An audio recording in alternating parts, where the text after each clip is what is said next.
Pak Raffi Ahmad, Bupati JJ Govinda, lulus S1 ilmu pemerintahan hanya 1,5 tahun. Hebat, cerdas, pinter banget. Selamat Bupati JJ. Kau panutan.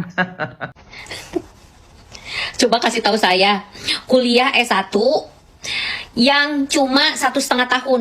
Coba kasih tahu saya. Ya, kalau mau, saya mau deh kuliah lagi. Ya, tolong ya guys, cari tahu di mana kampusnya dan jurusan apa. Ya, tolong, please. Aduh, ini kampusnya nih yang harus digugat nih. Kok bisa-bisanya gitu? Fulus, gara-gara fulus gitu.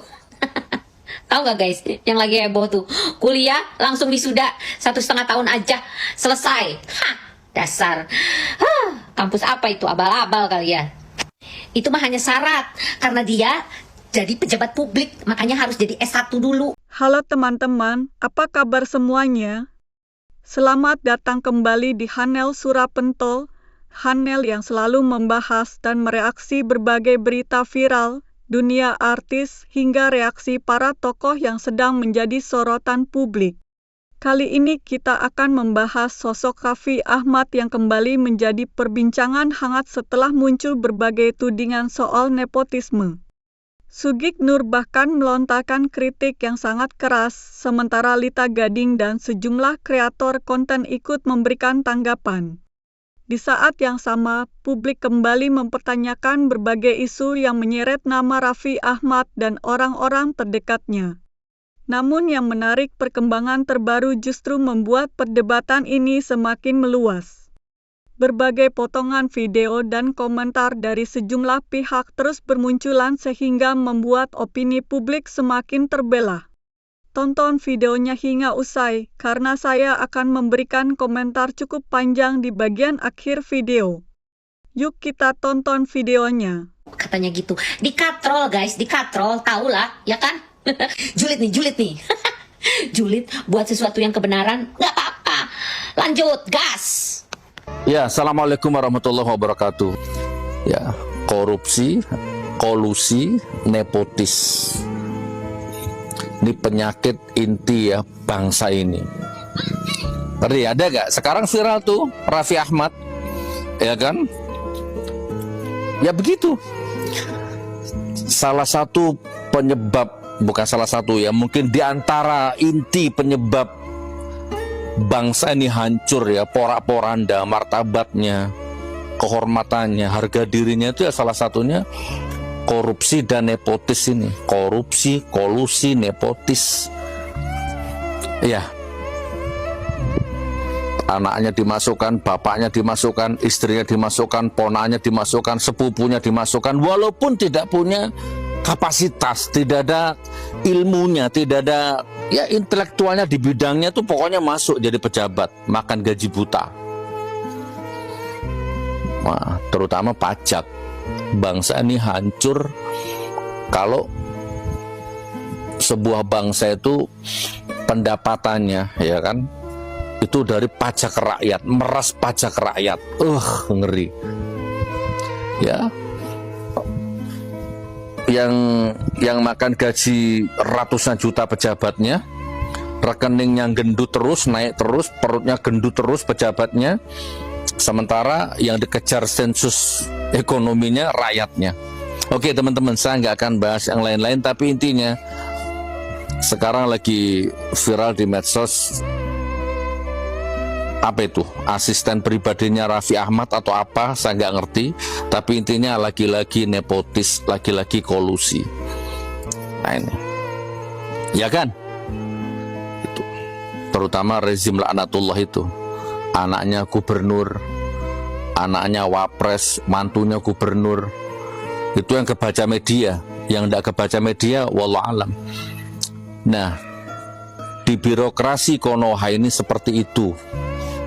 Nah ini salah satu sebab bangsa ini dicabut berkahnya, ya, karena para pemangku kekuasaannya itu mentalnya mental kolusi, nepotis, mentalnya mental korupsi, ya, rusak mentalnya, bobrok pokoknya.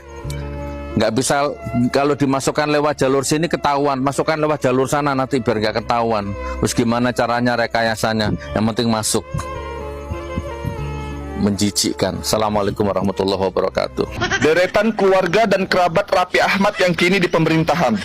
Kok deretan? Berarti banyak nih. Tegas ya? Tegas ya? Jadi yang pertama ada Raffi Ahmad, itu jabatannya utusan khusus presiden, statusnya masih aktif. Terus yang kedua itu ada Nisa Ahmad, itu jabatannya anggota DPRD Jawa Barat, pejabat aktif juga lah, hubungannya sama Raffi Ahmad itu adik kandung.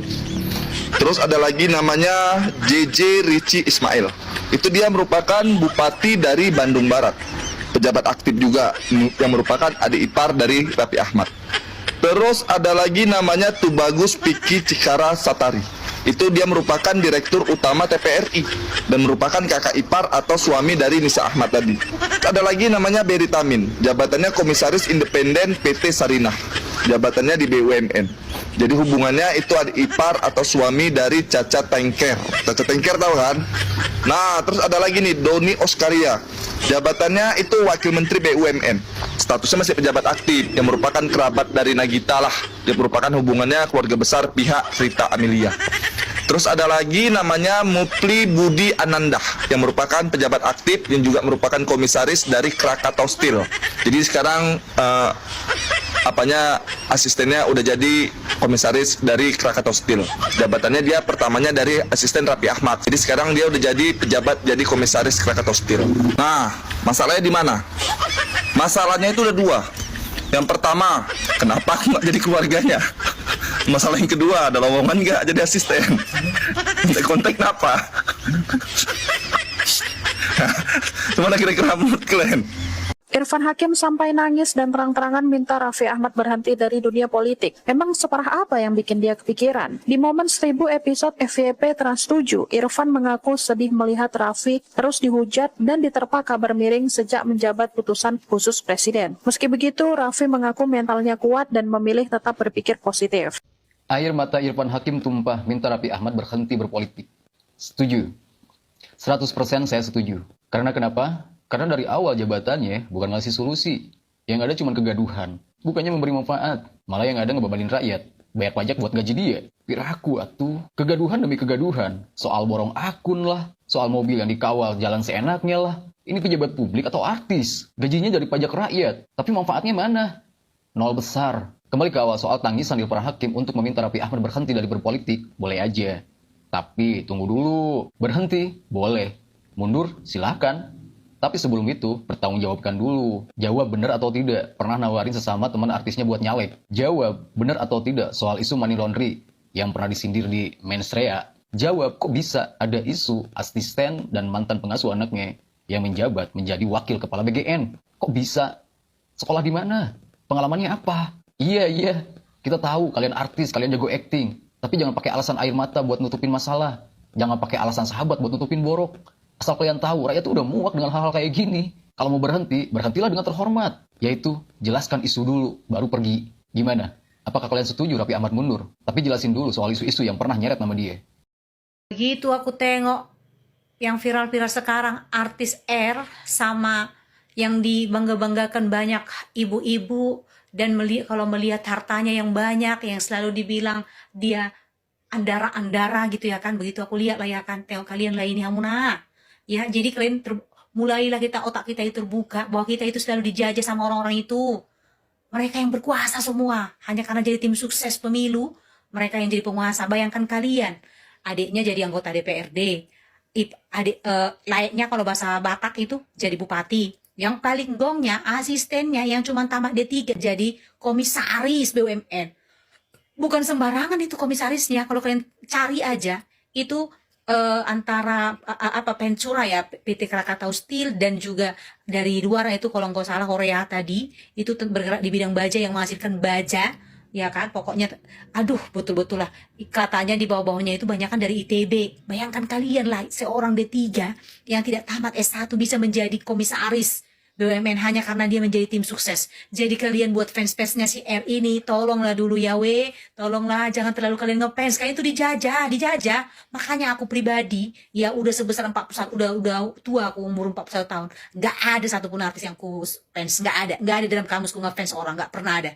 Mau siapapun itu nggak ada. Yang aku ambil aku hanya mengambil yang kulihat kadang-kadang ya gimana dia sukses, kok bisa sukses, dan aku selalu lebih mendengar podcast yang bisa membangun pikiran, membangun cara pandang tentang hidup ini, membangun terus yang memberikan jalan keluar untuk mengatasi setiap masalah seperti itu. Jadi kalau kalian ngefans nggak usahlah terlalu ngefans, maka sampai ada di logo biru, sampai dia diserang ngefansnya karena dia membahas ini. Kita dijajah loh dengan mereka itu.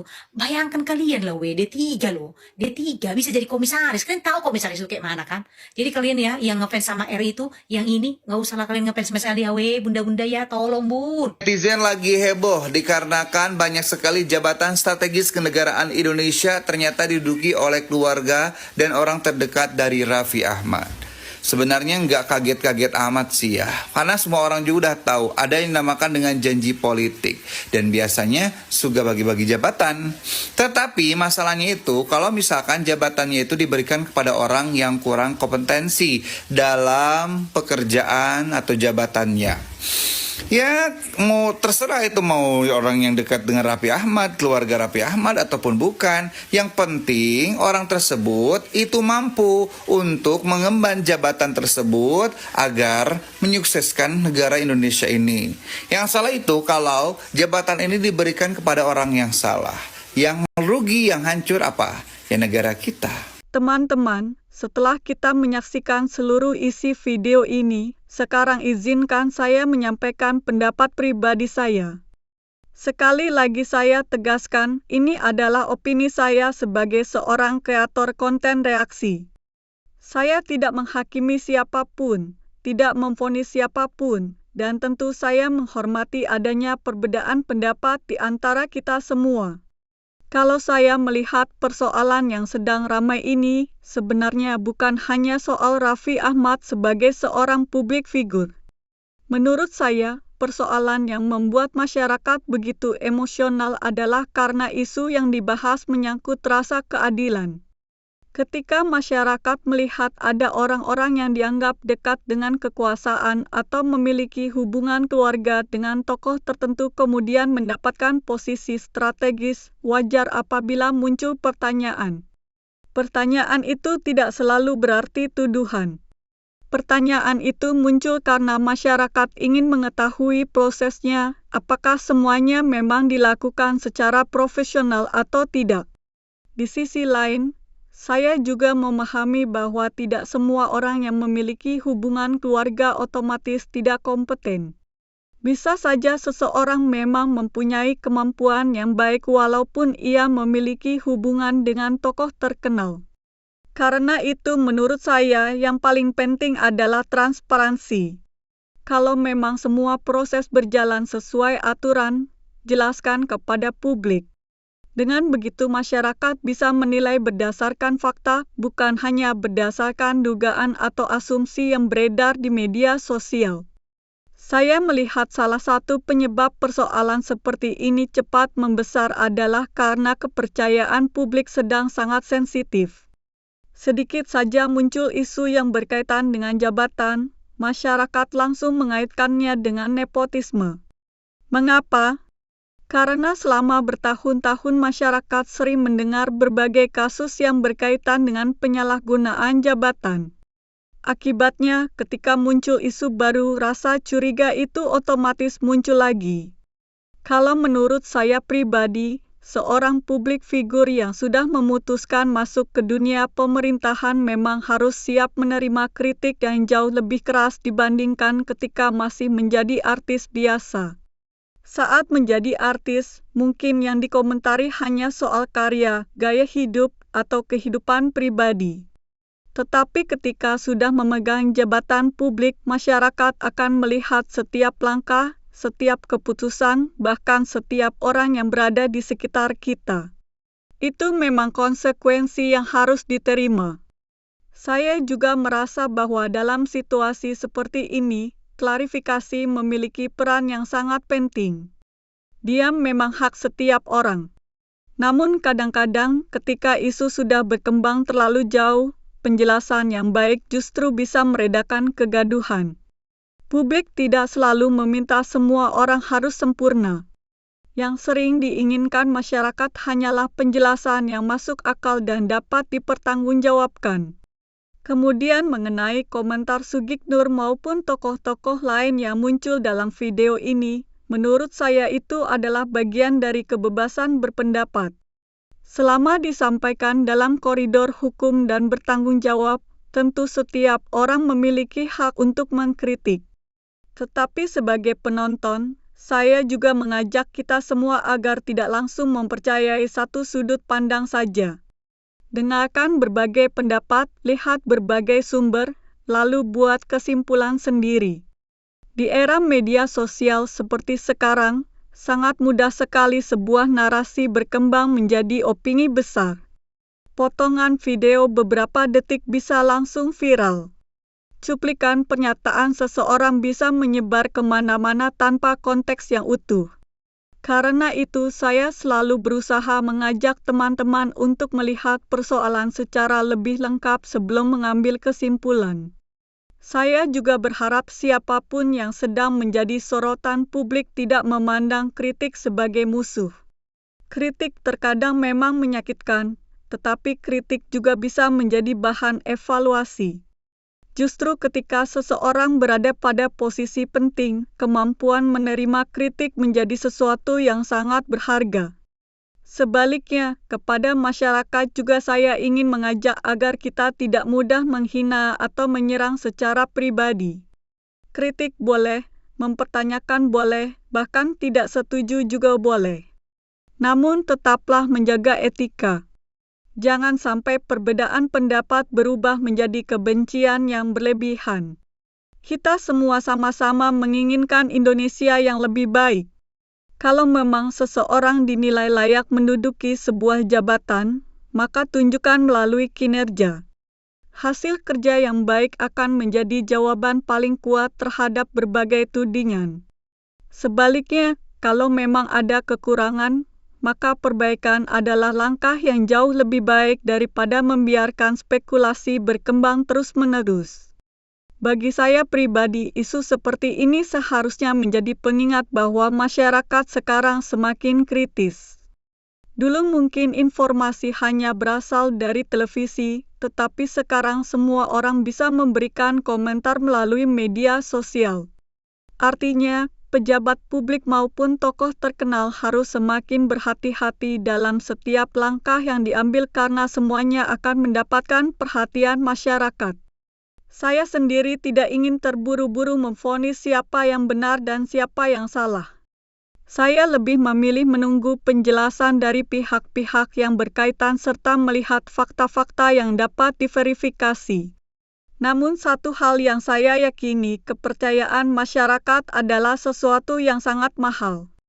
Sekali hilang, akan sangat sulit untuk mengembalikannya. Terakhir, saya ingin mengingatkan bahwa video ini dibuat sebagai bentuk reaksi dan ruang diskusi. Tujuannya bukan untuk menghasut ataupun membenci pihak tertentu, melainkan untuk mengajak kita semua berpikir lebih kritis terhadap isu yang sedang berkembang. Jangan mudah percaya dengan satu informasi saja, jangan mudah terprovokasi oleh potongan video, dan jangan lupa selalu mencari informasi dari berbagai sumber yang dapat dipercaya. Nah, sekarang saya ingin mendengar pendapat kalian. Menurut kalian, bagaimana kalian melihat polemik yang sedang ramai ini? Apakah kritik yang muncul memang wajar sebagai bentuk kontrol publik atau justru sudah terlalu jauh? Silakan tuliskan pendapat kalian di kolom komentar dengan bahasa yang sopan dan saling menghargai. Kalau kalian suka dengan pembahasan seperti ini, jangan lupa tekan tombol like, subscribe, aktifkan lonceng notifikasi, dan bagikan video ini kepada teman-teman kalian agar diskusinya semakin luas. Terima kasih sudah menonton sampai akhir. Saya pamit undur diri. Sampai jumpa di video berikutnya. Wassalamualaikum warahmatullahi wabarakatuh.